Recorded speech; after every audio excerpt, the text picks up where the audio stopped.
Magandang umaga sa inyo mga ka-Adventure. Andito tayo ngayon sa Porac, Pampanga kung saan matatagpuan ang Ilog Kamalig.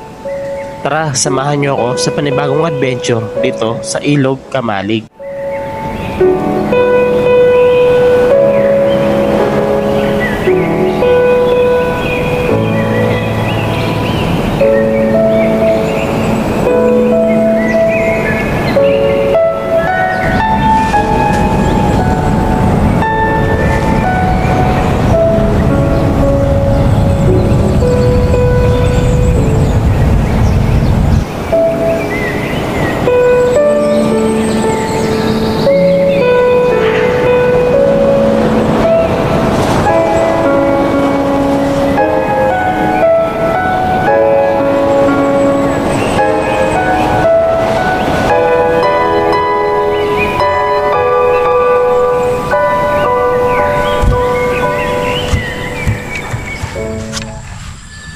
Kala nyo wala kami sa pen, meron kami sa pen. Ayun o, unan. Let's go, Cam.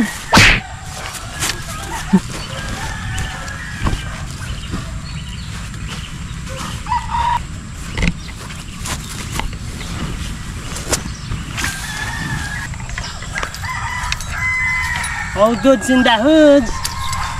So natapos na kami ngayon maglatag ng tent. So dito kami guys sa Ilog Kamalig. So mamaya magpaluto tayo ng lomi kasi kakain kami ngayong almusal. So ito naman yung view. Pakita ko sa inyo mamaya yung view guys. Let's go.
Naluto na kami ng lomi guys. Let's go guys, almusal tayo. Almusal muna kami kay Tatay Sitio. Tapos papaluto tayo kay Tita Palasin. Tita Malu. Tita Malu dito sa Ilog Kamalig. So ito si nanay, nag-sweeper na siya. Naglilinis, malinis guys dito, talagang pinapalagan nila dito yung nature guys. Napakapayapa. Payapa talaga, tahimik. Mamaya naman makakita nyo naman sa video. Sila na dyan. Tapos si Tatay Sitio. Kwento pala nila dati na nung sumikat to, madami daw palang pumuntang tourism dito. Kailan pa ito tayo nagawa? Yung yung sa inyo na talaga to tayo? Ito, sisimulan ko doon sa kung paano na gano'n. Ito, noong unang panahon, nung hindi ito nakapagpupudo, ang hilog nito, ang tawag namin dito, balas-balasan. Ang ibig sabihin ay buhangin. Tapos, itong aming barangay, ang Barangay Pio. Nanggaling ang salitang Kamalig ay sa salitang Kastila. Okay. Alam mo bang ang barangay namin pagmamayari ng Rosemary Hill? Cherry Hill, yung namatay na artista. Oo. Sa kanila itong Barangay Pio. Ito ang Pio Church. Itinayo to noong 1861 at panahon pa ng mga Kastila. Dito rin matatagpuan ang bahay ng Pamilya Hill kung saan dating mansyon at ngayon isa ng abandonadong bahay ng mga Pamilya Hill. Kaming taga-Barangay Pio, wala kaming titulo. Tapos. Siya lang ang nagmamayari ng titulo, ang mga Hill. Sina Markel, yan. Ngayon, itong ilog nito, hindi namin, dati siya malinis, tapos nakaputok na pinatubo, pinapunan namin ng basura. Ito, yung basura namin sa taas, dinadala namin dito. Saka yung mga patay na hayop, pinapahanod namin sa tubig. Pero meron akong, ako ay isang farmers, meron kami pinaglaban na ilog. Doon siya tinatawag namin Malele River. Yun ay kinukuha yung mga bato para gawing graba. Tinutulang ko yun para malabanan ang naninira sa kalikasan. Ngayon, mayroon na tumulong sa amin na isang abogado, si Atty. Vivian Dabo, at ang dating gobernador, Among Ed Panilio. Ayun, napahinto namin ang naninira sa Ilog Malele. Ngayon, dahil Nanya pa yung ilog Malelang ito? kaya tayo nung rin manibat ng Falls. So, alwaya po itang ilog Malele. Alwaya po yun yung kaya. Ilog Ito, Kamalig. kung ang hilog nito ay buhangin, yun naman sa isang ilog na tinatawag namin Malele, ay puro bato, wala siyang puro buhangin. Batong buhay. Hanggang ngayon po, at siya po po ito. Siguro kakitsit ang mini falls. Emiya po po ito. Meron palang mini falls dun sa unahan. Ngayon, nung mapahinto ko yung quarry. Nakita ko to. Tinanong ko ang aking sarili, bakit yung nasa malayo nagawa kong proteksyonan? Susubok ako makikusap dito. Buti na napaglaban talaga. Nung makiusap ako sa mga kabarangay namin, tinawag ako si Rakulo. Sa gitna ng napakasaya at tahimik na lugar dito sa Ilog Kamalig ay may nakatagong nakakalungkot na kwento si Tatay Sito. Salamat din pala sa mga suporta sa kanya para pagandahin ang Ilog Kamalig. Sana ingatan din natin at pahalagan natin kapag pupunta tayo dito at iwasan na rin natin magtapon ng basura dahil sobrang iniingatan ni Tatay Sito ang Ilog Kamalig. Ngayon sabi ko sa kanila, darating ang araw, ang ilog natin papasyalan. Alam mo bang hindi ako nakatuntong ng kahit elementary. Hindi ako marunong mag-asat sumulat. Kasi kahit hindi ako nakatapos, ako'y naniniwala sa kasabihan, ang kabataan ng Pag-asa ng bayan, sabi nga na Rizal. Ngayon, doon ko niyaya si principal, si teacher, si estudyante. Natulungan ako sa aking panawagan na huwag nang tapunan ng basura yung ilog. Nadala ko sila rito. Nag-clean up drive, tree planting, pagpapakawala ng isda sa ilog. Na-post ng mga bata. Hinanap ngayon ako ni DNR, DLG, PNP, DILG. Tinulungan ako sa aking panawagan na huwag nang tapunan ng basura. Pinagtag ko siya ng clean up drive, tree planting, hanggang sa lumawak ang nakikisali. Pati yung mga religious group, nakisali na. Bukas ang panawagan na huwag nang tapunan ng basura. At doon nagsuggest ang isang principal, si Madam Lusby, na masit ba di mong kami pasyalan? Pwede naman, yung Eco Park, walang ilog, pinapasyalan. Pero kayo ang magbigay ng pangalan. Mas alam ninyo, kayo ang taga-barangay. Kaya pinagtanong ko sa mga matatanda, ano bang ibig sabihin ng Kamalig? Ang Kamalig pala, ang ibig sabihin ay bodega o imbakan. Dati po kasi Noong panahon daw na yung mga Kastila, pag nagbibigay sila ng buwis sa mga hill, dito nila nilalagay sa kanilang Kamalig. Kaya nabigyan ko siya ng pangalan dahil ilog siya. Tinawag ko siyang Ilog Kamalig. Sa magandang istorya at kwento ni Tatay Sito dito sa Ilog Kamalig napahanga ako sa mga layunin niya para pagandahin at ayusin ang ilog Kamalig.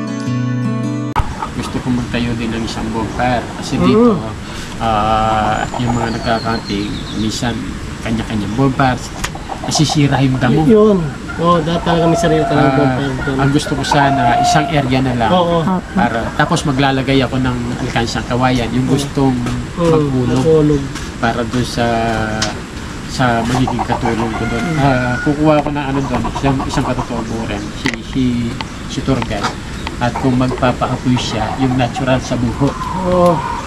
Ganun naman. Tapos bibigyan ko ng konting activity na ipapukwento ko yung naging buhay nila noong unang panahon. Galing. Mas may story yung Kamalig, tapos patadagdagan pa ng mga activities dito. Baka din mga plano mo tayo, sana matupad talaga lahat yun. Kaya sana Kahit naman ng Diyos yan. bumalik kayo para Opo. Narinig nyo naman yung kwento ni Tatay about sa ilog Kamalig, guys. So, kakain muna kami lomi, init-init po. Let me see. Init pa. Ito yung pinagmamalaki ng lomi. Solid siya. Meron siyang lechon kawalit chicharon. Magkano kas to? 80. 80 isa. Oo. Pwede na, sulit. Tignan mo, meron siyang lechon kawali. Sabi guys, nakakabilib si Tatay kahit hindi hadlang talaga yung kahirapan o kaya edukasyon, kasi para-paraan talaga paano mag-isip yung tao para sa ikakaganda nga ng kalikasan at ang ilog. Yeah. Kakain muna kami, let's go!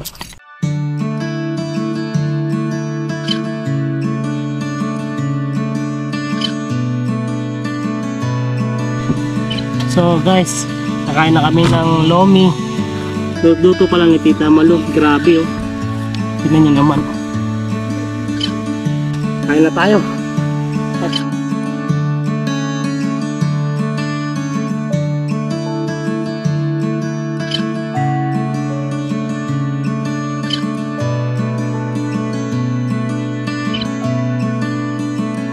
Marap mga JR Venture. So dito na nga tayo sa Ilog Kamalig. So nakita nyo naman at natunghayan nyo kung anong meron talaga dito sa Ilog Kamalig. So napakaganda talaga guys dito, kung makikita nyo guys.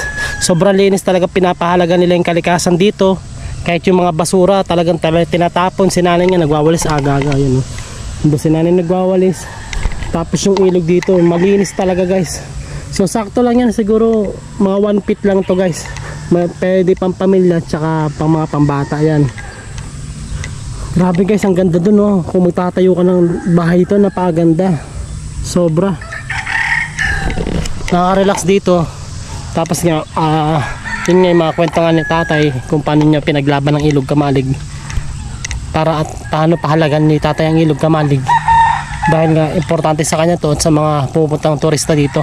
Kaya salamat sa mga vlogger na katulad ko rin na pinapakilala kung ano ang Ilog Kamalig at gaano kaganda ang Ilog Kamalig sa ibang mga turista at mga pupunta dito. So ito nga guys, yung nakita ko sa vlog to, may kalabaw yan guys, tapos sasakay kayo dyan, libre sakay guys. Sa Ilog Kamalig pala no entrance, pero may donation, kayo magdo-donate kay Tatay kung magkano ibibigay nyo, yung bukol sa puso nyo. Ganun sila ka gentle dito kung paano nila pahalagan din, at para sa taong bayan din talaga to guys. So ingatan lang at wag lang magtapon talaga ng basura dito guys, kasi nga talagang pinapahalaga nila yung kalikasan dito. So sa mga pupunta dito guys, maging friendly nature tayo at ingatan ang pinaglaban ni Tatay na Ilog Kamalig. Yung isa sabi niya hindi daw siya matutulog, pero tingnan mo guys yung sa kasama ko.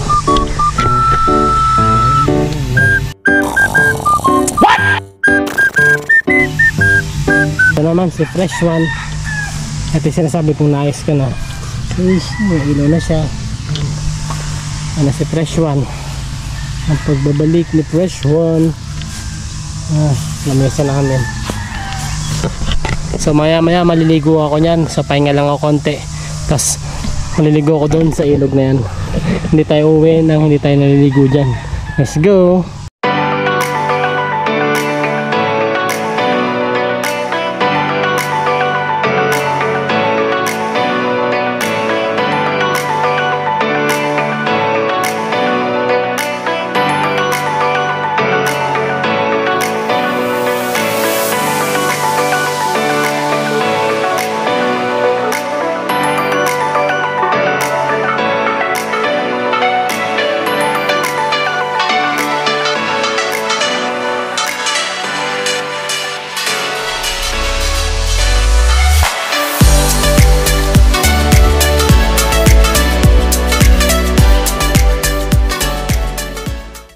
What's up mga JR Venture, magandang umaga sa inyo. So dito na naman tayo sa Ilog Kamalig. Hi Ming, good morning. Kumain ka na? Nanganganti ka siguro isda dito. Pati mga hayop dito guys, tahimik, payapa di sila namumuhay dito. Malaya sila sa ginagawa nila. Sana ganun din tayo. Basta, ang sarap sa pakiramdam. Feeling ko may na-achieve akong goal.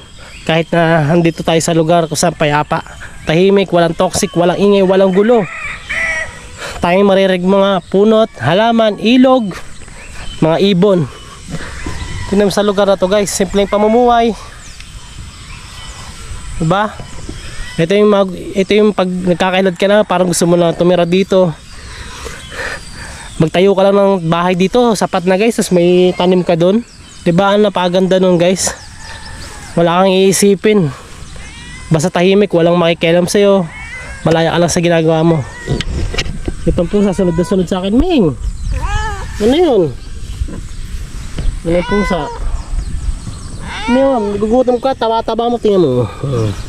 Si Miming. Dito yun sa Ilog Kamalig. Sana dumamay pa yung followers sa atin sa lahat ng nakakapal ng JR Venture. Patuloy nyo lang i-share at salamat sa pagsuporta nyo guys sa video ko. Naway pa, dumami pa ang ating mga followers at magawa tayo ng maraming video at magsama-sama tayo sa mga susunod na video guys.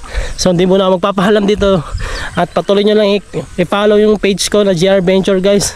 Kahit tumabot tayo ng 1k followers guys, masaya na ako dun guys. Basta gagawin lang natin yung gusto natin gawin dahil ito yung nagpapasaya sa atin. Woohoo! Kasi maging malaya. Let's go! Sa oras na ito, hihingi muna tayo ng lakas sa tubig.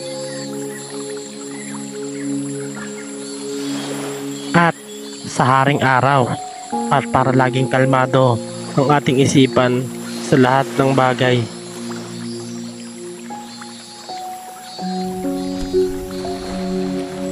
Sana na-experience nyo rin kung ano na-experience ko ngayon. Sobrang sarap sa pakiramdam, kalmado ang isipan, tanging kalikasan ang iyong sasaddalan. Sobrang sarap kasi ito yung binigay sa atin ng Diyos, kaya dapat nating ingatan. May kayo nino, munta na kayo, nano pang pananayan nyo. Munta na ko Ilog Kamalig para haranasan nyo itang Gie Provincia. At suya kini taimik at malinis siya yung ilog. Uling sa suggest dar at ang mag-camping na hadyang alam development panatilian niyang malinis niya. Hinggagawan ni Kenny, karas na ningabak at bongga panapon, lilinisan niya. Bangkanita at ang turista na haliwa mo kay Pampanga, may ganyo lang muntakin Ilog Kamalig. Sakalpon salamat. Kaya guys, punta na kayo sa Ilog Kamalig. Let's go! Guys, patuloy nyo lang i-like, i-follow ang ating Facebook page na JR Venture at i-share ang ating mga videos. Kaya maraming salamat sa suporta nyo at see you for the next adventure. Let's go!